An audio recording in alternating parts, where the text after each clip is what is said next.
السلام عليكم ورحمة الله وبركاته. الشمع أركفون ورا من تبرس زر توردوتو تكيا كالي بكو مجرتني في أكو مجرتني تنجين نكوسنا لك وجا أكو أنا هندرة تركتنا لك إباتي كان كبات لك إباتي صديق إباتي رفينسا كبات لي سني رفيتين جرا واي فرفر اللي نمون نجافتها ترتني إباتي كان أكو بيك كم قام تيك توك يتني الرا فيديو دلقيتن ترتنا درا أكاسم قام يوتيوب يتني دلقيتن ترى نمون هدون قافرتنا lakkoofsa isaan uummaxxasii lakkoofsa isaan uummaxxasii jettanii nagaafachaa turtanii garuu koomentii keessan argaa lakkoofsallee kaayaatiin ture keessattuu warra gama yuutuubiitiin nagaafataa turtanii fi haa ta'uutii yuutuubiin lakkoofsa hin kaasa namoonni hedduun gaafii nagaafatuuf fa'a lakkoofsa sii kennee jirra maaliif lakkoofsa kennee nu keettu lakkoofsa nu sii kennu jalatti maaliif keessan na dubbisuu diddee jedhanii na komataa turtanii yuutuubiin lakkoofsa koomentii jala hin kaasa kanaaf ammoo asiin lakkoofsa isinii kaaya.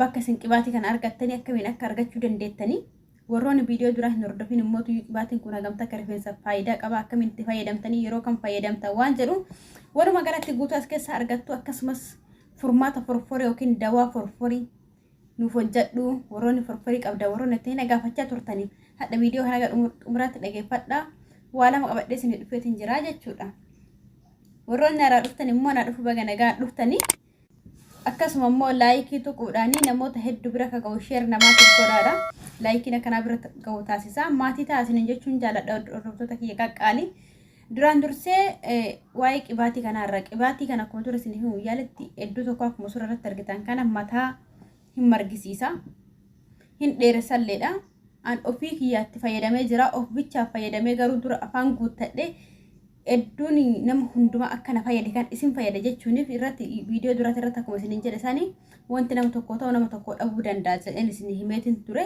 haa ta'u garuu qibaatii kana an nama 11 hin xalabe hiriyoota kiyya nama dhiiraa nama 3 hin xalabe shamarran nama 9 hin xalabe jechuudha namni hundumtuu faayidaa qibaatii kana malee miidhaasaa kan dubbatanii nagarre hedduu parsantii 100 mataa margisiisuu warroonni mataan keessan jajjabaatu mataa laaffisuu akkasumas immoo tuyyuu mataa caccabus mataa rifeensa kamiyyuu hin filatu rifeensa kamiifuu hin ta'a jechuudha inni kun lama isin gurguranii lama walitti buusaniitti kan fayyadaman jechuudha ji'a jaha fayyadamtu hamma ji'a jaha san fayyadamna isaatti deebitanii yookaan immoo ji'a jahaatti ergan dhabe booda mataan kii bakka duraatti deebi'inaa ciccitinaatti ni uti shakkitan tokko hin jiru jechuudha ani hunda fayyadamu jalqabe waggaa tokkoof akkasiidha ji'a jaha qofaan isa fayyadame amma garuu isa addaan futee kino kookonaat kana fayyadamaa jira kookonaat kana hedduu tokko gaariidha inni illeedha fuulallee dibachuu dandeettani warroonni uumamaan zayitii hin qabne wantoota fuula dibata wajjin akka itti dibattan yookaan itti fayyadamtan isin nan hojjedha fuulaafillee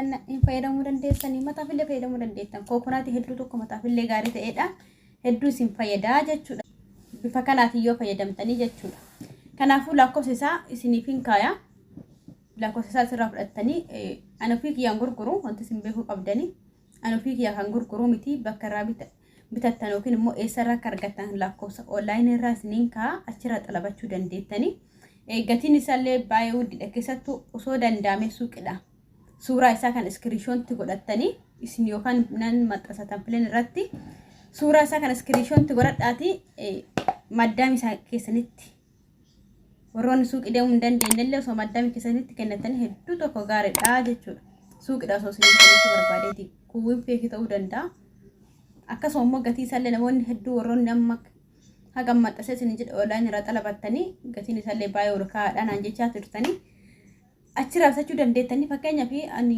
heddummina waa walitti qabee bituuf waan nama xalabuufaaf akkasitti kan biteefiyyuu dirhama Dubaayii qarshii 150 akkasiniin bitaachuudha 300 faan jedha warroota naan jedhu jira keessan dhufee 100 fi 200 warroota naan jedhan jedhutu jira kanaafuu inni kun oriijinaali ta'uu danda'a yookiin immoo feekii ta'ee zayitima yaani ta'e fidaniitiin isin gurguruu danda'anii osoo dandeessa suuqii bitadhaa suuqilee ta'uu baate suuraa kanatti argisiisaati akkasi bitadhaa isin jechuun barbaada irraa fayyadama akka irraa fayyadamtanii waan argattanis abdii guddaan qaba anis namoota hedduu akkuma isin jedhe waan biteefi waan irraa gammadaniif waan irraa milkaanis dhiiras ta'e dubartis ta'e waan rifeensa ta'e hundumaa kun fayyadachuudha qibaatiin kun parsantii 100 amana kanallee fayyadamaa isin jechuun barbaada gatiin isaa guddaal takkaa bitanii fayyadamta waan biraas hin barbaachisu boodara kanatti deebuu dandeettan kanaan haa xumuru namoota hedduutu na gaafataa ture mataan kiyya qibaatii hedduun dibadhee hedduun fayyadamee furmaatan arganne anis akkuma keessaniin ture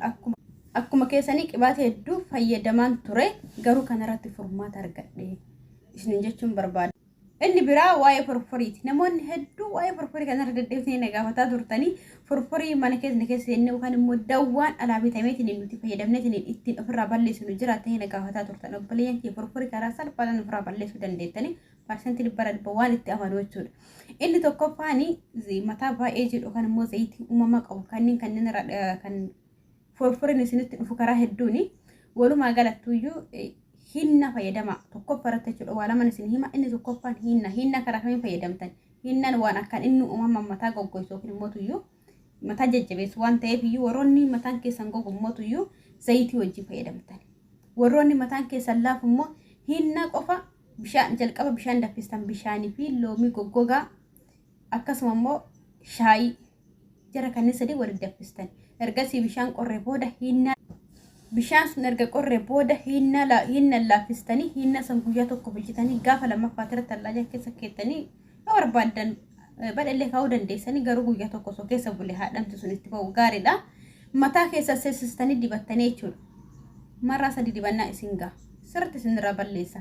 Hatta forforimmaa mataa keessan keessa guutee osoo jiraatayyu. Karaa lammaffaan hojii dheeraa tanaan durallee viidiyoo jala gaddeemtanii ilaaluu dandeessanii waa'ee forforii jedhee jechuudha. Maayineesiin qopheeffattanii zanjibilaa kalillee ammallee waa'ee kalee irratti wanti isin himuu jira obboleeyyan kiyya kan dogoggorree kaliin waan akka mataa goggosu mataan keessan kan gogu taananiini torbee keessatti al takka qofa fayyadama tursiisati. Erga mataa keessan miicattaniitiin hin geessanii booda kalii bishaanii dabaltanii yookaan immoo tuyyuu roobiin maal jedhama? Zibaadii jedhama afaan arabiitiin zibaadiileen jedhama roobiin afaan arabiitiin roobittiin beekanii zibaadii sanitti dabaltanii loomillee xiqqootti dabaltanii kaliitti dabaltanii osoo dibattanii hedduu tokko gaariidha jechuudha. Sirriitti isinirraa balleessa. Yoo kanneen hin qabaanne immoo loomii maayyuu yoo mataa keessan dhiqattaniitiin hin jettan san osoo dura loomii kana keessa sirri seensistanii mataa keessanitti dibattanii achi booda dhiqattanii waan jarmii garagaraa bakteeriyaa garagaraa loomii waan ajjeesu hin beeytanii loomillee xuruudha kaliinis xuruudha. Kaliin isin fayyadamtan immoo kalii taffaa haa yookiin immoo kalii aappiliiti. Viidiyoo kiyya namoonni dura na hordofaa turtan kalii irraa viidiyoo hedduu hojjedheetiin jira achirraa arguu dandeettan. Akkuma madaati balleessuu irratti bu'aa hedduu qabu kanallee balleessuu irratti gahee guddaa qaba jechuudha kaliin. Kaliidha roobii yookaan immoo zabiidii osoo bakka tokko waliin maytaniifaa zanjibila loomii jara kanneen fa'aa waliin qabdanii as takka dibattanii innaan hunda xixiqqeessitanii tumaan kalii fa'aa warroonni mataan keessan gogorra deebi'eesni himaa xixiqqeessaa. Warri mataan keessan laafu rakkoo hin qabu warri mataan keessan gogu garuu kaliitti dhiqeeffadhaa yookaan torbetti al takka fayyadama. Yeroo muraasa keessatti isinirraa balleessuu danda'a. Karaa kanaanii forforii waan jedhame ofirraa balleessuu wanta namni sitti fayyadame ani sitti fayyadame bu'aa irraa argadhe jechuudha. Bifa kanaan fayyadamaa fayyaa hin dhabina isin jechuu barbaada obboleeyyan kiyyaa warroonni forforii qabdanii wantoonni waa lama sadii isin himuuf immoo tokko manaa yoo dhabdan tokko manaatti argachuu dandeessanii wanti hundi bakka tokkotti hin argamu keessaayyuu warroonni mana arabaa yookiin biyya oromaa keessa jirtanii waa hunda guutuutti namni argatu hin jiru. Bifa kanaan fayyaa keessanii fi fayyaa mataa keessanii hin dhabina isin jedha. Inni guddaan qibaatii kana xiyyeeffannoo irratti godhaati. Qibaatii kana qibaatii isa gaarii ta'e bitadhaati irraa fayyadamaa. Rifeensa keessa rifeensa bareedaa akka ta'uu fi ittiin amana parsantii dhibbara dhibba wanta ofii kiyyaa fayyadame waan ta'eef iyyuu lakkoofsaan isinii kaa'uuni. Lakkoofsa kanallee lakkoofsalee isinii kaayaa yookaan maqaa onlaayinii irratti isin qalabatanillee isinii kaayaa warra Dubaay keessa jirtan akkuma isin jedhe keeyyimaa deematii irra caalatti suuqii yookiin immoo keeyyimaa keessatti argama. Kan isaa adduma jira bakki inni itti gurguramu kophaadhuma jira. Zayitii hindee yoo ta'an isin gaafattanii yookaan suura kana iskiriinshootti gootanii argisiistanii bakki inni itti gurguramu kophaadhuma jira jechuudha. Akkaataa fayyadama isaa isin hin dhiifama jidduudhaan dagadhe galgala dibattanii erga ganama dhiqattanii booda zayitii kookonaatii kan qabaatan dibachuu dandeettan zayitii biraa foolii takka kan qabu zayitiin kun orijinaalidha. Orijinaali waan ta'eef zayitii dhuma suuqii jiru kan argatu hin taane orijinaaliin bitanii faarmaasii keessa. Kanaafuu zayitii qibaatii kookonaatii orijinaalii kana bitadhaa kan suuraa kan argatan jedhee yaada foolii hin qabu. Akkasuma immoo makaa biraatis hin qabu jechuudha. Yoo ammoo tuyyuu mana dalagaa mana isin cinqine ta'e rakkoo takkaayyuu hin qabu. Yeroo kamuu fayyadamtanii guyyaa sadii illee ofirra bulchuu dandeettan. Mataa keessa guyyaa namni gargariin torbe akka dhiqatu jira. Guyyaa sadii kan dhiqatu jira jechuudha. Torbetti guyyaa lama kan dhiqatu jira. akkuma dhiqattanii illee dhiqattanii geessanii dibatanii illee dhiistan rakkoo takka iyyuu hin qabu. Yookaan immoo hadhallee dibatanii ganamallee dhiqattan rakkoo tokko iyyuu hin qabu. Karaa kamiinuyyuu fayyadamuu dandeettan. Akkuma dura qibaatii kan fayyadamtanii akkuma biyyatti qibaatii nuti fayyadamsanitti illee yoo fayyadamtanitti illee yookaan ittiinis ishimattan ittiinis dhaattan hedduu tokko gaariidha iyyuu. Miidhata kan qabu isin jechuu barbaadeeti karaa kamiinuu fayyadamuu dandeettanii. Foolii badaa hin qabu. Viidiyoon hadha qabaadheetiin dhufe kana fakkaata ture akka isin gammachiisu immoo abdii qaba. Hiriyoota keessaniif immoo sheer godha. Namoota hedduu mataa kanarra kataa jira. Qibaatii kana ilaalanii lakkoofsa kana fudhatanii bitatanii irraa haa fayyadaman isin jechuun barbaada. Warroonni chaanala kana faaraa taatan immoo saabskiraayib godha. Akka viidiyoon anguyyaatti gallakkisu sanirratti bu'uuf immoo mallattoo oolii sanirra galcha. Namoota birallee akka ga'u sheer godhaafilleedha. Akkasuma laayikiitu qabu. Yoo isin laayikiitu hixanii namoonni birallee akka arguu fi yuutuubiin hin fifficaasaa jechuudha.